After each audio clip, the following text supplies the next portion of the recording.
Greetings, kindred.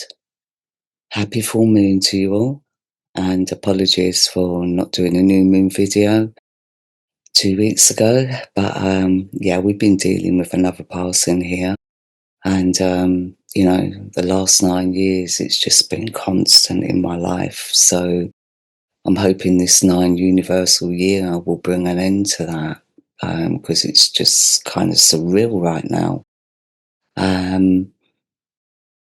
But other than that, all is well. And yeah, I could not let this full moon go by without doing this video because we do have a full moon in Ophiuchus. So let's begin. The full moon will reach its peak on June 11th at 8:43 here in the GMT time zone, at 3:43 in the EDT time zone, and at 17:43 in the AEDT time zone. And as I said, the full moon will take place in the sign of Ophiuchus at 12 degrees. So 12 is really quite a compassionate number, but it is still connected to the matrix. It's still, Ophiuchus represents the medical industry, like the doctor. Also, there is a governance with this star sign, but it's more of in a spiritual, organic nature. So when it comes to medicine, it's really all about organic, like herbs, organic herbal medicine, and numbers and all sorts. Really, I mean, the focus is quite a vast energy, and it just covers so much, which I won't go into right here. I mean, I've gone through it in previous videos, but in this instant, I would just say it's more about the medical profession. So, also, I mean, the moon, from my understanding, was originally a part of a planet called Maldak. Now, Maldak no longer exists in our solar system, but it's from this planet that we've gained all that matrix, man-made kind of systems that we've adopted here through the people that came down from that planet. So, for instance, like rulers come from that kind of matrix system, and right down to arranged marriages and stuff like that. So it's a very controlling energy. But of course, when that planet died, which is part of the moon, that's where the feminine energy comes in, because originally that planet was very masculine in energy. But after that planet died, it really became the feminine. It's a bit similar to the story of Lilith. She was, she had issues, insecurity issues, abandonment issues, which made her act in ways that were, causing others to be very judgmental towards her. But, she did have a near-death experience which really awokened her to her spiritual side. And, that goes for many of us here, because we are all a part of this Maldakan planetary energy as well as the Earth. And so, we do have like the genetic structures within us, and, the teachings from those people that came down are still, actually they're very, very prominent today in today's world.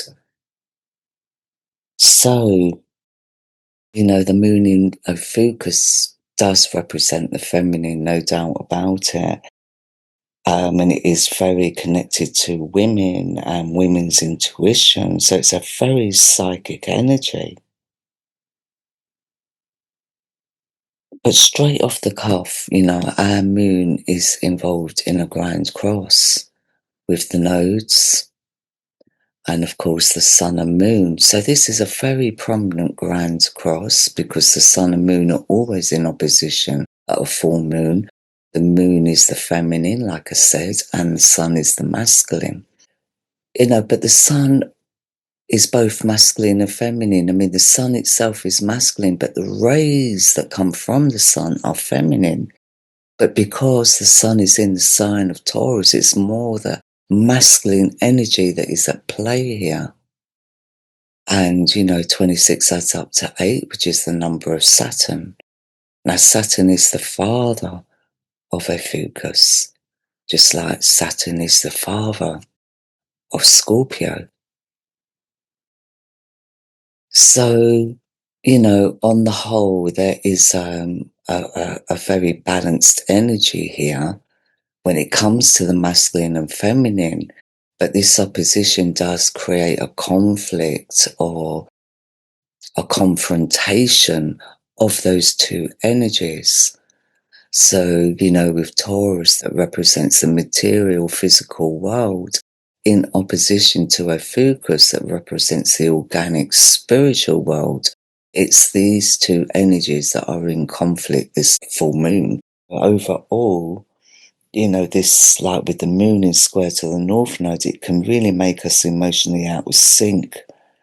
There can be a lot of petty problems around this energy. And the feminine energy does have difficulty in expressing herself and being heard.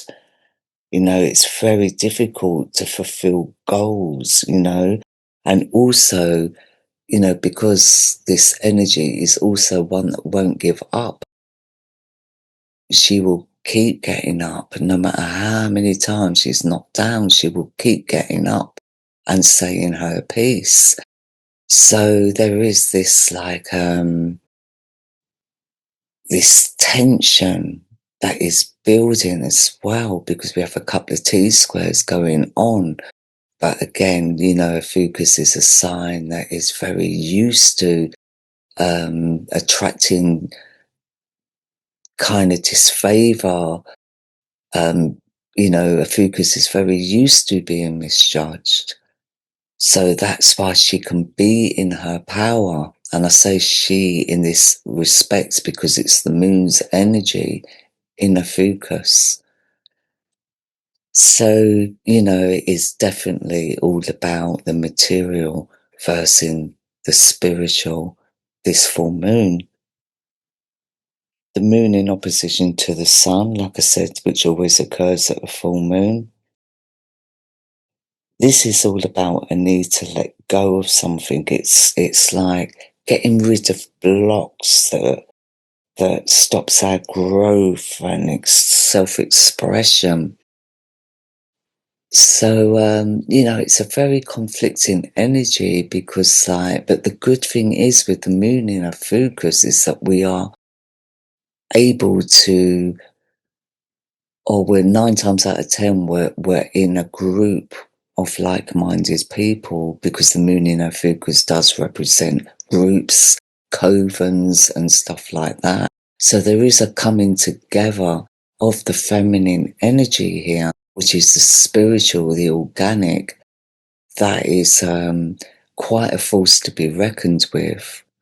Ophiuchus is like a very large energy. If we look at the ecliptic and the size of Ophiuchus in height and even width, really, although that doesn't reflect in astronomical terms, it does reflect in energy.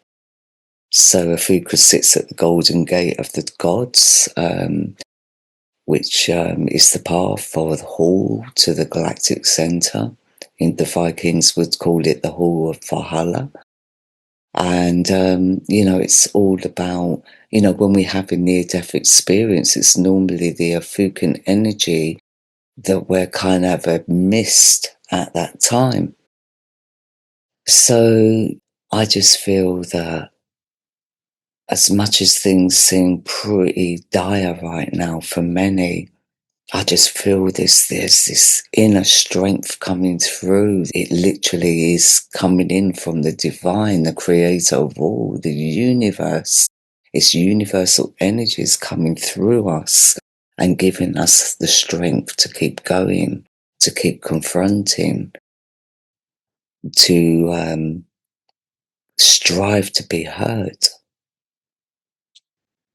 But we also have this double kite as well, this full moon. So we have the moon again. So as much as the moon's involved in this grand cross, which is very conflicting, she's also involved in this double-sided kite with Mars and Chiron. So on one side of the kite, we actually have Jupiter in sextile to both Mars and Chiron. And on the other side of the kite, we have Pallas in sextile to Chiron and the moon. So with the moon in trine to Mars, this is like, Mars is a very active energy and the moon is a very psychic energy. So there's a lot of psychic energy here, but it's controlled and constructive, especially since Mars is at 8 degrees, even though he's in Leo, which could make him very, very egoistical. And that's the only thing we need to watch out for here is this ego, because the 8 does represent Saturn, who actually is the father of Ophiuchus, but Saturn is in Pisces at the moment, so at 9 degrees. So there is an ending of a cycle here.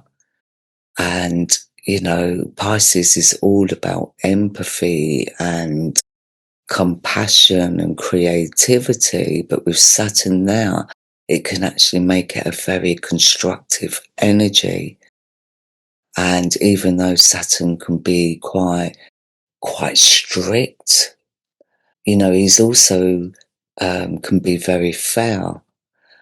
And, he's a very karmic energy. So it's really what we've been putting in, we will get out, So we just need to watch out for a bit of ego, because Saturn can also be a little bit egoistical or authoritarian, but that can come from the ego with Mars being in Leo.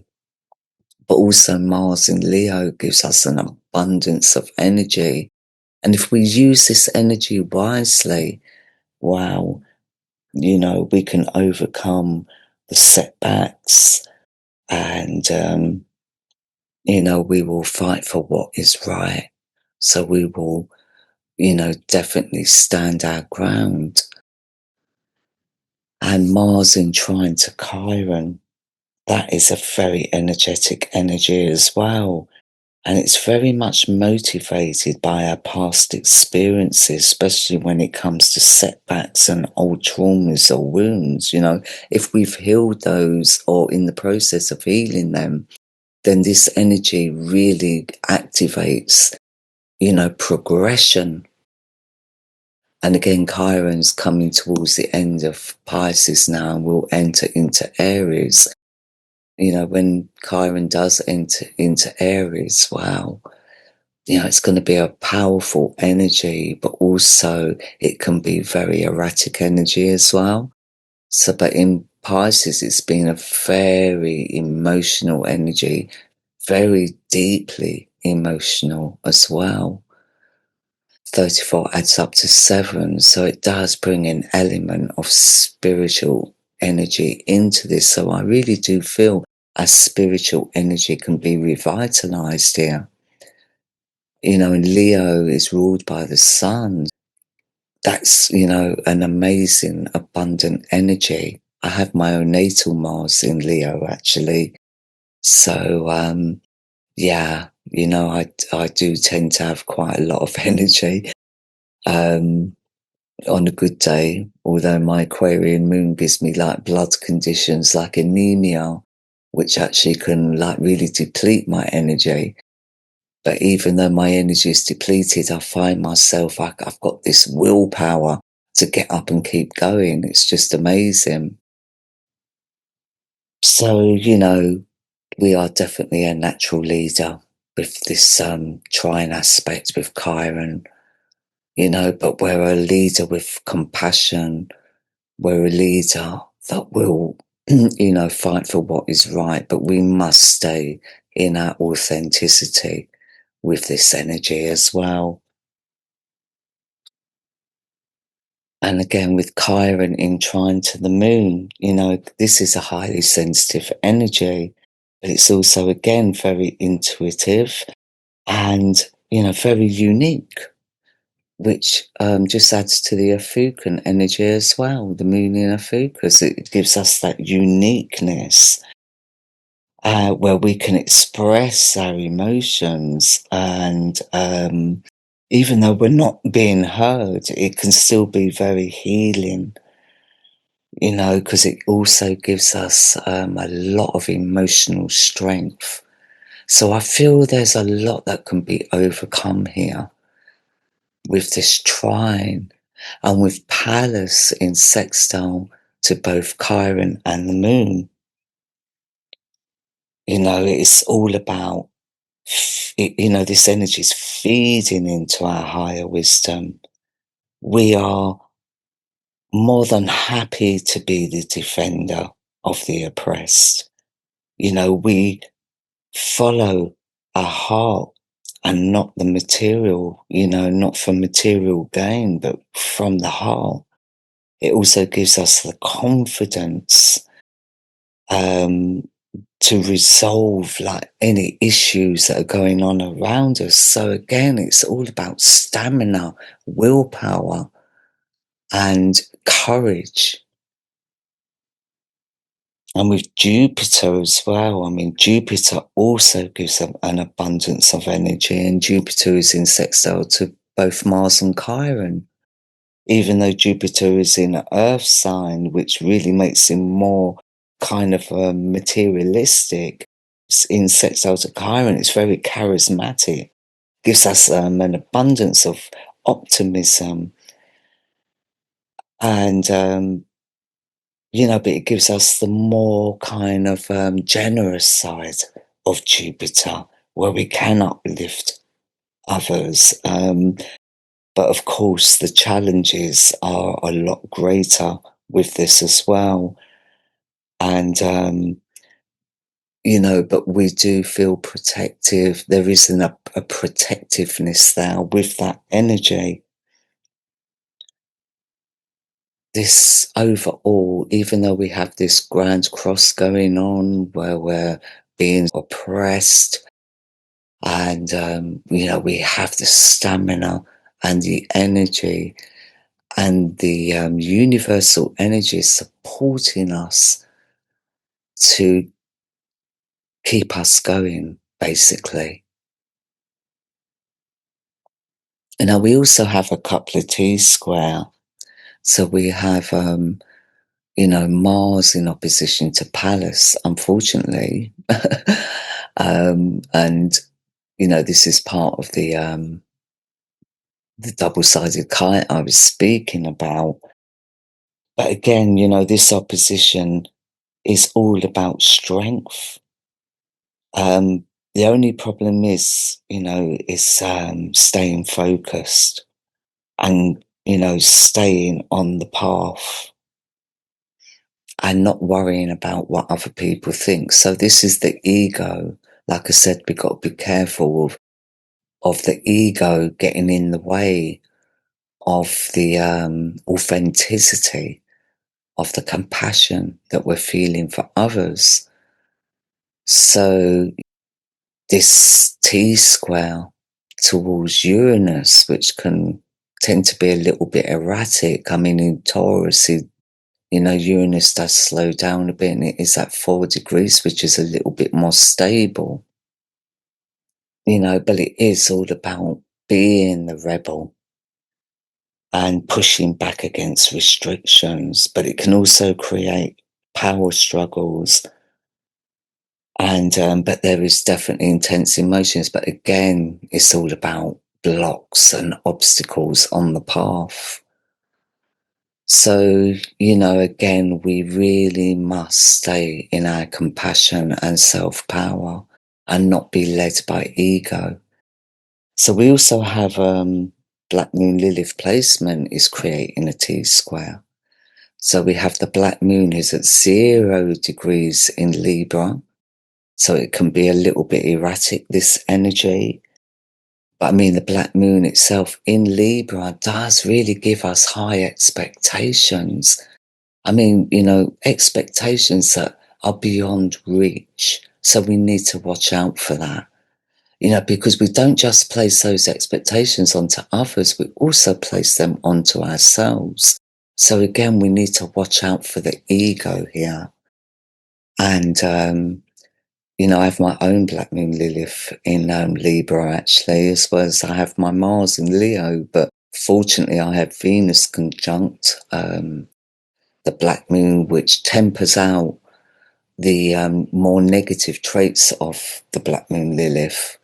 So I'm fortunate in that aspect. But, I do know at times my expectations can be pretty high, and I've had to learn to tailor those or temper those expectations down. Over the years, I've become a lot more wiser on the reality of situations and things, because I do have this abundant energy and I've had to learn to control that. So, I can definitely relate to that. So if anyone is struggling out there, please do reach out. I can kind of give a little bit of guidance on affirmations, meditations, and deep breathing techniques and stuff like that. So please do reach out if you're struggling with these energies, because for those of us, I'm also an Ophiuchus, so this energy, I'm very familiar with the energies I'm seeing here, and I think all my kind of like my colleagues out there will be very familiar with these energies anyway, because they study these energies. But for those of you that are not familiar with these energies, maybe you need to reach out to someone and just have that support, because this opposition with Venus here and making square to Pluto, who is actually Lilith's ex-husband. And this was a very, very dark energy. Their marriage was very, very spiteful and very, very, like, a lot of power struggles going on there. Not initially, because initially, Lilith was very naive, but Pluto was brought up in a way where he witnessed a lot of bitterness, and it kind of rubbed off on him. So he took a lot of that out, a lot of his issues, his immature issues. He took a lot of them out on his wife and created they call Lilith the monster. He created that monster, but she's not a monster in literal terms. She was a woman, a beautiful woman, but she did become a seductress because she was looking for validation. She was looking for security and self-love outside of herself. And that was her issue at that time. But like I said, she did have her awakening. And when she had her awakening, she then took the path to teach others. And sometimes her lessons are harsh, but sometimes she's got that energy of, you've got to be cruel to be kind. Do you know what I mean? So, but this T square overall, it is to do with relationships. So there could be a lot of marriage breakdowns going on, or global relationships breaking down. We can be very self-deceptive when it comes to relationships. There's a lot of control issues that are going to be involved here. There may be infidelity going on or scheming behind the scenes, plots and plans. Do you know what I mean? And Pluto is very secretive, but he is kind of being forced, really. I mean, Pluto's in retrograde right now, so hopefully he's going to be in reflection, but in Capricorn can make him even more selfish than what he can be. So, yeah, I just feel that there's going to be a lot going on, but I can honestly say that the power is with the people for in their self-power, really. So, Kindred, I'm going to leave it there. And as always, I'm sending you peace and much love. Take care.